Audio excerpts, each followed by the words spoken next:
guys, it's Simply Rayne, and today I am with Refocused Magazine, about to interview the one and only DevSoul. Go ahead and introduce yourself. Hi, my name is Devin Matthews, known around town as DevSoul, and I'm honored to be performing today at the Martin Luther King March, as well as volunteering, lending a helping hand, so I'm happy to be here. Awesome, very happy. So, you're an R&B vocalist, or? I am going to be doing an R&B set today. I've had my band for 12 and a half years, and we are the first local artist to, I believe, I have to fact check that to get a slide, but at my core, I am a worshiper. I'm a worshiper of Jesus Christ, but today I am going to be an entertainer. So that is so awesome. Is this your first year performing at the MLK event? Yes, this is going to be like historical, like they've never had like a serious R&B set performance. So I'm a little anxious as to how that's going to play out. So. That's awesome. And what's the name of your band called? My band is DevSoul. DevSoul. Okay, there we go. I'm so sorry. I thought it was you. DevSoul. There we go. So can you let the people know what your social media is? Yes, I am on Facebook. You can Facebook search DevSoul. That's D-E-V as in victory. S-O-U-L, like the page. Send me a message. And then Devin Matthews is my regular Facebook. I'm on Instagram at Mrs. Devin Matthews with 1 T. I'm on Twitter. Like, once you find one page, you'll find everything. So, yeah. That's so awesome. You guys be sure to go check her out. It was a pleasure interviewing you this morning. Good luck. All right. Shout out to you guys. Thank y'all so much. God bless. Bye. Bye. Hey, guys. It's Simply Rayne, and today I am with Miss Black Texas. How are you doing this morning? I'm well. Thank you very much, Rayne. How are you? I'm fabulous. A little chilly, but fabulous. Yes, it is. So what does it mean for you to be attending this MLK celebration? Well, for me, it means the world. Last year I came as a participant, and this year I am here as a commission member. And so I was nominated by the District 2 councilman before he left out, Councilman Cruz. And so I'm just so elated to be able to actually be able to put my hands on it, to get the community involved, and to actually be embedded inside of the history that is the MLK March, the largest one in the world. Yeah. That's awesome. Thank you so much for coming. And yes, the largest one in the world. That's crazy, isn't it? It's huge. So what message would you like the youth of San Antonio to receive from this event? So the youth in San Antonio, I would definitely want them to just remember the legacy, remember the life of Dr. King, remember that it's not just one day, right? So we can do and really invest time and effort into peaceful protests. Although people are not agreeing with each other 100% today, we can always get to the point where we can still embed the teachings of Dr. King daily, not just today. Every day, y'all, every day. So could you let the people know what your social media platform is? So you can find me on all social media platforms, Facebook, Instagram, Twitter, Miss Black Texas, and that's at MSBLACKTEXAS. Thank you so much. It's been a pleasure interviewing you, and have a great rest of the day. Thank you, you too.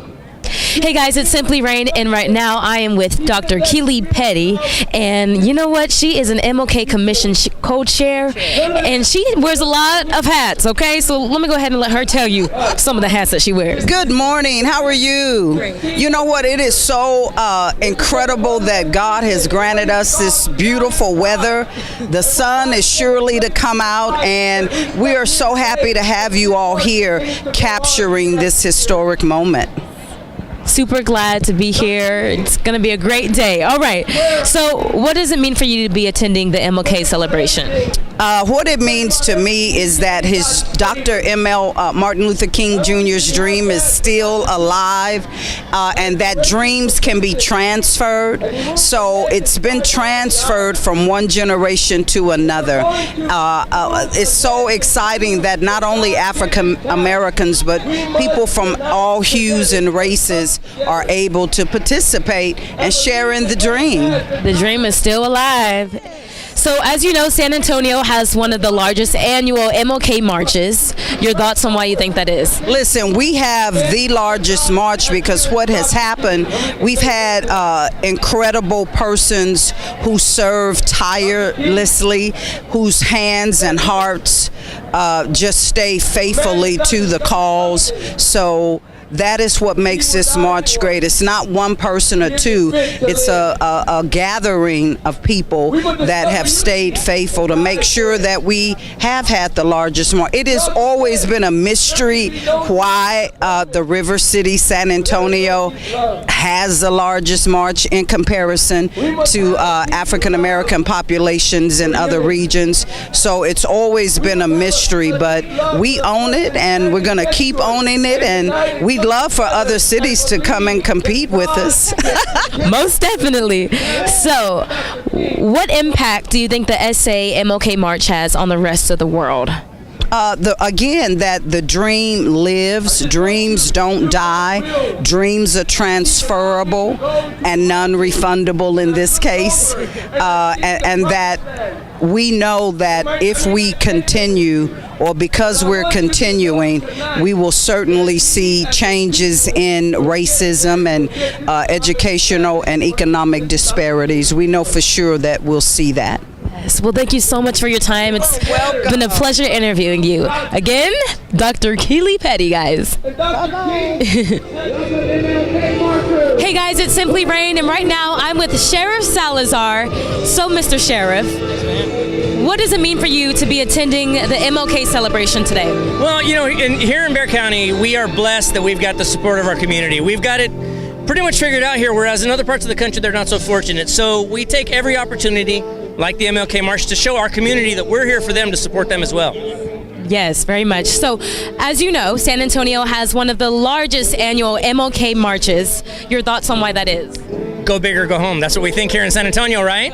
Right? So we always get together and have a good time. Again, we don't have that issue like other major cities where they get together and there's always going to be trouble. Here we come together, we celebrate, you know, our Spurs win a championship, we drive around, honk our horns, and everybody goes home, right? We have a good time. So this is just another example of how San Antonio's got it figured out when we get together. I like that. Very true. Go big or go home. So what message would you like the youth of San Antonio to receive from this event? I definitely want the youth to know that, look, the Bexar County Sheriff's Office is here for you. We're here to protect and serve you, but we're also here to try to recruit you into our organization. We're working very hard to recruit the right kind of folks into law enforcement and into the Sheriff's Office that have the right kind of heart to be in law enforcement, but also we need to make sure that we're reflective of the community that we serve. We need to look like our community, right? So we're working very hard to recruit young folks. Y'all hear that? Well, thank you so much for your time. It's a pleasure interviewing you. Thank you so much. Hey you guys, it is Simply Rayne with Refocused Magazine, and right now I am standing here with the former mayor of San Antonio, the man who got all this started basically. Hi, I'm Henry Cisneros, and I'm very, very glad to be with you today on a gorgeous day. It's my favorite day of the year in San Antonio, and it's just a wonderful thing to look back from the peak of the hill and see what 150,000 people dedicated to celebrating Dr. King's legacy looks like. Yes, yes. So what does it mean for you to be attending the MLK event today? As I say, it's my favorite day of the year because it captures the joy of being a human being with people who want the same things and want to progress in the same direction. And San Antonio is a city that appreciates that. It's a right place for it. African Americans together with Latinos, together with traditional Texans, together with other ethnic groups. It's just, I don't think there's another place in America that could pull this off. I don't think so either. And you know what? As you know, San Antonio has one of the largest annual MLK marches. Your thoughts on why you think that is? I think it's because deep down in our DNA, in the roots of who we are as a city, we're a place that focuses on social justice, a place that believes in tolerance, that respects each other, and those values just resonate with us. So when we have a chance to take a day like this and celebrate those values, we don't sit home and watch TV. We get out and walk and march together and hold hands and celebrate together. That's what this is all about. Yes, most definitely. So what message would you like the youth of San Antonio to receive from this event? Well, I would like the youth to know that the future belongs to you. And if we want to build a better future for our country and for our city, and who doesn't want that? We want a better future, more opportunity, the good things of life with your family, the good things for your soul, for your spirit. If you want all of that, you got to study hard. You've got to live by the rules and hang together. And you're in the right place in San Antonio to make all of those great things happen. Yes, well, thank you so much for your time. It's a pleasure interviewing you. What's up, guys? It's Simply Rayne with Refocused Magazine, and right now I am with Mary Dennis, Mayor of Live Oak City. How are you? There we go. Represent. So what does it mean for you to be attending the MLK celebration today? Well, I tell you, I'm awfully honored, extremely excited. It was a wonderful march. I was able to march with the mayor of San Antonio, as he and I do every year, and so that was very exciting. But just to see all of the different people, the little ones, the old ones, on walkers, on scooters, it was very exciting. And I think that the spirit of this march is to show that we are all human, that we all matter, and that's the greatest thing about it for me. Yes, most definitely. So as you know, San Antonio has one of the largest MLK marches. Your thoughts on why you think that is? I know, that's amazing, and it's crazy because we only have about a 7% population for African Americans, but here 300,000 people from all over the world, all over the city coming together to show unity. This is what America should look like. Yes, we unite, you guys. So last question. What message would you like the youth of San Antonio to receive from this event? And I think that's the most important thing today, is to see the youth out, because it can't just be a one day or one event. It has to be a lifestyle. So every day, try to do something kind, show kindness, show love, and humility, and it will be a great country, a great world. Yes, every day, you guys. Well, thank you so much. Thank you. Thank you for your time. Happy MLK Day. Happy MLK Day. Hey guys, it's Simply Rayne with Refocused Magazine, and right now I am with State Representative Will Hurd. How are you doing today? Doing fantastic. It's always a great day for the March Day. So what does it mean for you to be attending the MLK celebration? Well, what's great about this march is it's the largest in the world. And when I first got elected to Congress, my first day on the floor of the Capitol, I run into civil rights legend John Lewis. And I said, Congressman Lewis, I'm Will Hurd, I'm from San Antonio. And he goes, little brother, you know y'all have the largest march in the country. And I was like, that's pretty cool that John Lewis knows. But look, San Antonio does it right, and we're trying to be an example for the rest of the world. And as you said, this is the largest, San Antonio is the largest MLK march. Why are your thoughts on that? Well, why that is because San Antonio, we don't care what letter you have after your name. We don't care what community you grew up in. We want to work together to solve problems for the entire community. And so San Antonio has a connection to the civil rights movement for a couple of decades. And it's great seeing people here continuing that and continuing the footsteps of so many people that came before us. Yes, most definitely. So what message would you like the youth of San Antonio to receive from this event? I was at an event yesterday, and the president of Houston-Tillerson University said, we've eliminated discrimination in our laws. We've eliminated discrimination in our institutions, but we haven't eliminated discrimination in our hearts and our minds. And this is what this march is about, is to show people that way more unites us than divides us. And when we focus on those things, we can get big things done. Well, thank you so much for your time. Pleasure speaking with you. Thank you.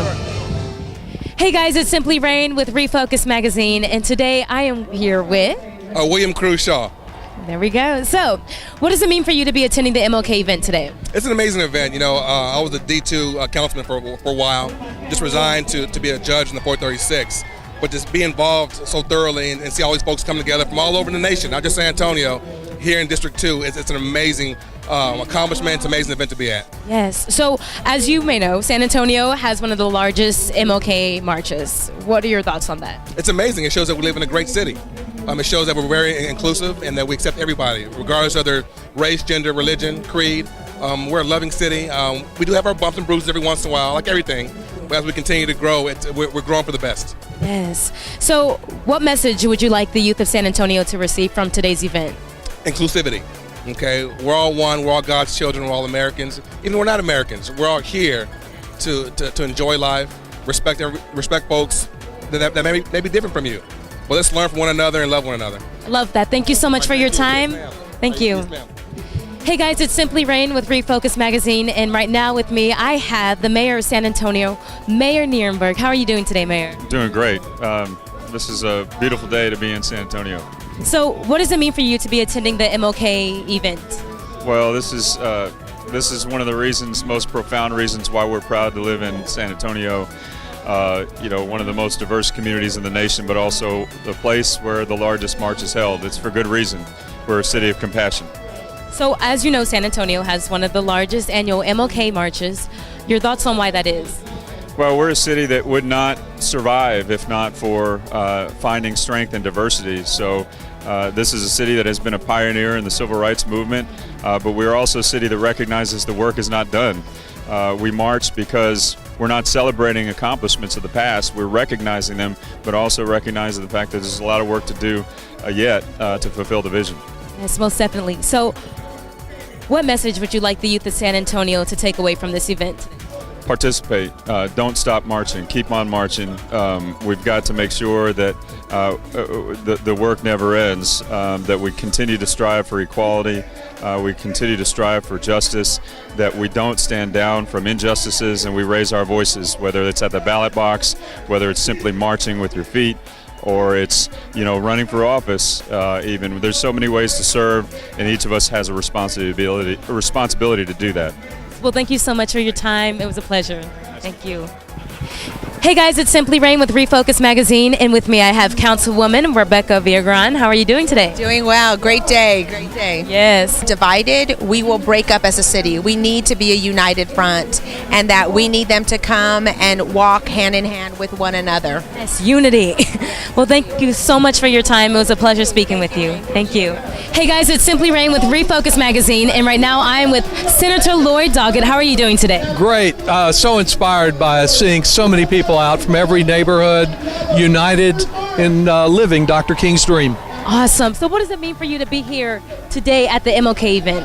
Well, I never miss one of these marches, the largest in the entire United States. I never go away without inspiration, returning to Washington, knowing if we could get more of the country to unite the way we have, all faiths, all ethnicities and races, to be inspired by Dr. King, that we'd have a better country.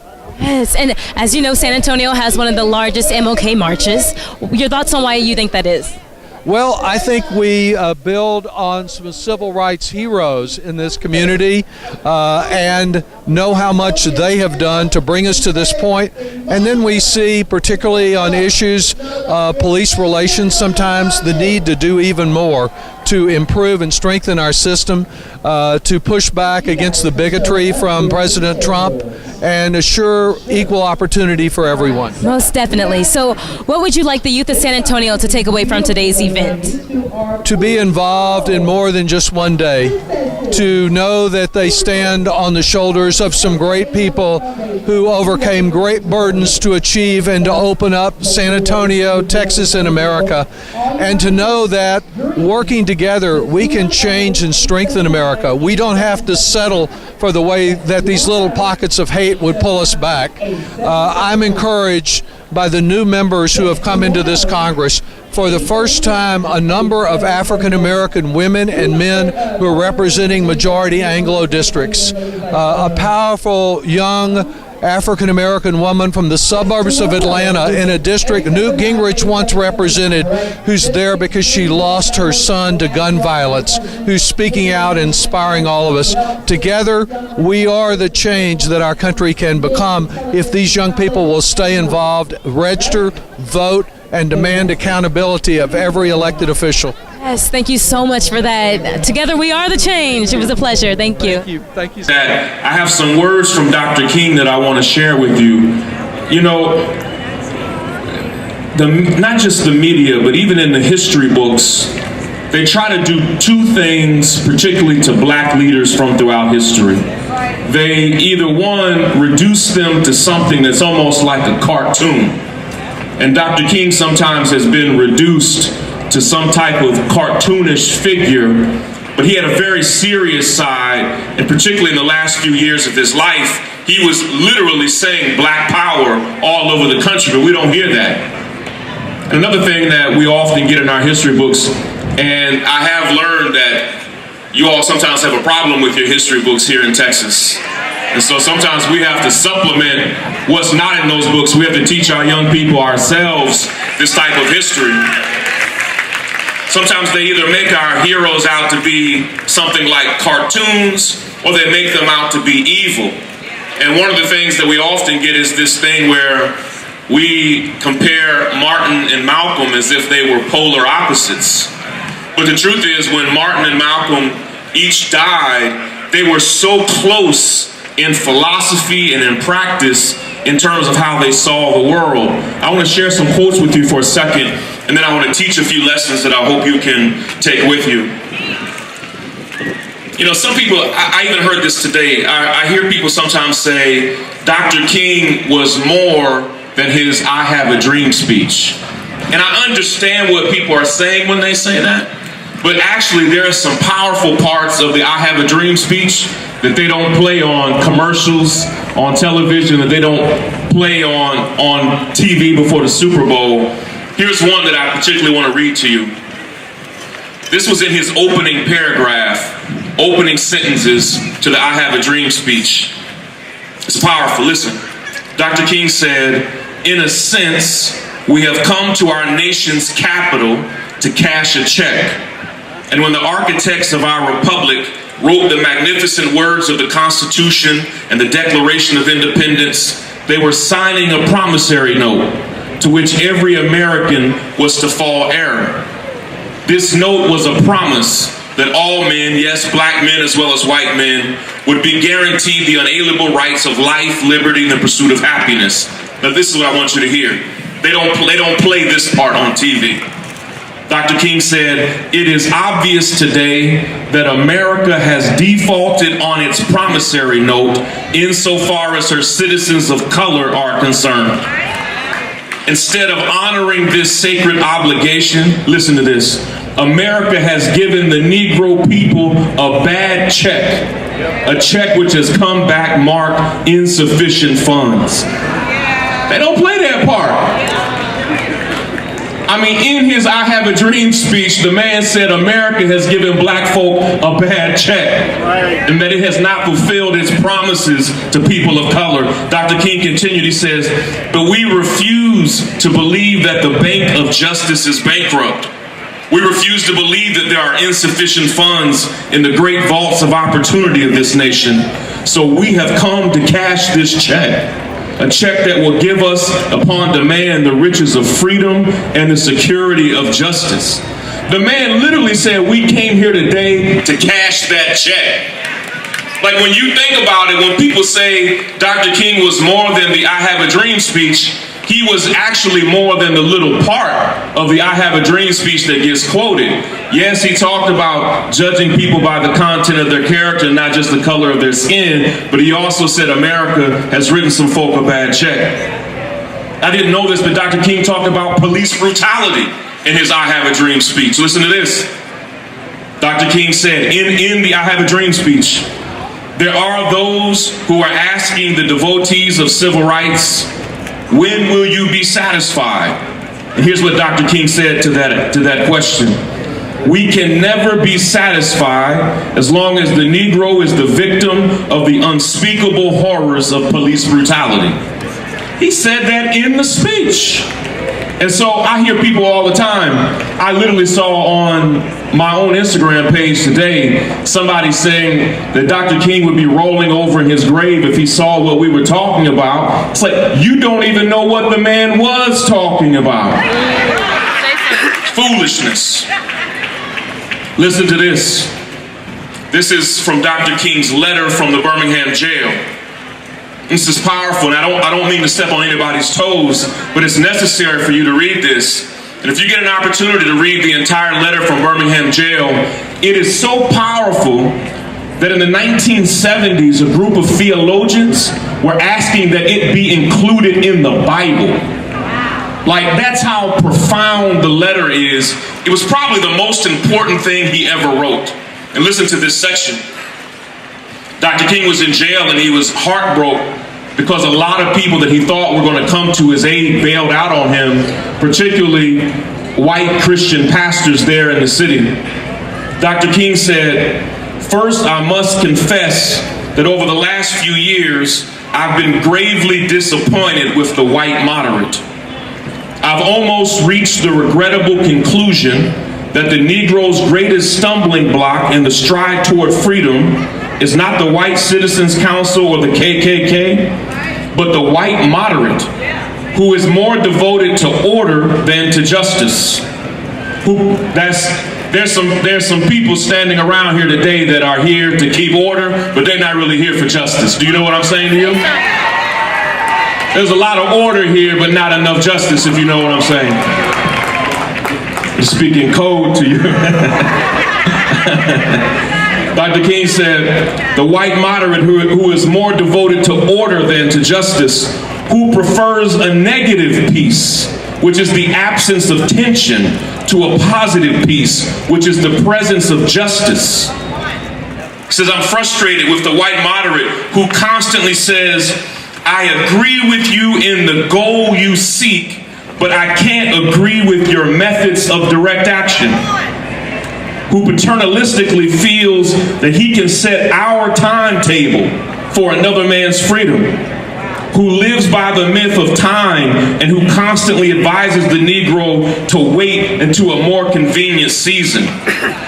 He closed with this. He said, shallow understanding from people of goodwill is more frustrating than absolute misunderstanding of people of ill will. He said, lukewarm acceptance is much more bewildering than outright rejection. Profound. Dr. King was very much a radical, a revolutionary, but sometimes the way we present him dumbs down the full context of his words. Dr. King said in 1965, it is a crime for people to live in this rich nation and receive starvation wages. Do we have any federal employees that are here right now? It's a crime. When I flew in yesterday, I was brokenhearted to see all the TSA workers at my airport in New York and right here in San Antonio who are working day and night and not being paid. My friend Dr. Ibram Kendi posted this morning some powerful messages from Dr. King. Let me read a few of you and then I'll close and teach you a few things. Dr. King said, listen to this. This is this type of thinking that really got Dr. King killed. He said, the greatest purveyor of violence in the world today is my own government. The greatest purveyor of violence in the world today is my own government. He went on to say, a nation that continues year after year to spend more money on military defense than on programs of social uplift is approaching spiritual death.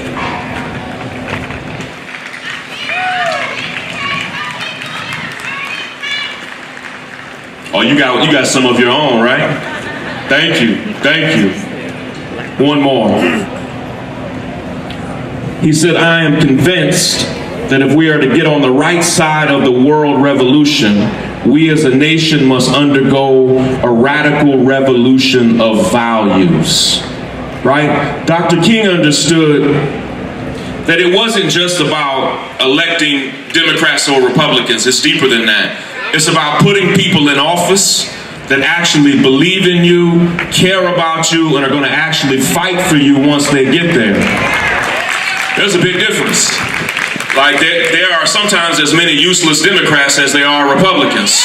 And we have to hold them all accountable one by one. Now, sometimes we do have to make difficult decisions and choose between the lesser of two evils. And when you have to do that, I don't believe in not voting. Still vote and use your power to vote. But we have to also put people in office who aren't afraid to actually act.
guys, it's Simply Rayne with Refocused Magazine, and here I have Shaun King, journalist, humanitarian, and civil rights activist. How are you doing today? I'm good. I'm glad to be here in San Antonio. I met a lot of great people, and there's a lot of good change that's happening here in San Antonio, so I'm just glad to hear about a lot of it too. So what does it mean for you being here at the MLK event today? Well, Dr. King was a huge inspiration for me and for so many people that are here. And, you know, we forget, I'm 39, and Dr. King passed before I was born, but we have many men and women who are here. They remember when Dr. King was an actual leader. So for me and you, he's a historical figure, but for them, he was real. And so it's important for us to honor him, to remind people of what he really stood for. So I was just glad to be here to talk some about him and try to point people in the right direction. So what advice would you give the youth of San Antonio in becoming involved with humanitarian and activist programs? Well, I have two big things that I try to tell young people. First is, when you first want to get involved, just try to find an organization that you can just be a part of. Like, literally help set chairs out, help fix food, like basic stuff, just so you can understand how that organization works. Just be there to learn. But secondly, you have to really discover what your passion is. So you don't have to copy my passion. Your passion, like I have friends whose passion is the rights of animals, and I used to think that was ridiculous, but it's not. Like, everybody needs to work out of their own passion. And so my passion may be different than yours, but we need people who are fighting for the environment. We need people who are fighting for clean water, for immigrant rights. So, you know, you just have to discover, and here's how you discover that, is what breaks your heart, what hurts you in the world, and because your answer to that is probably a clue in terms of what your passion is going to be. Everyone has a path. Thank you so much. It's a pleasure. Thank you. Yeah, take care.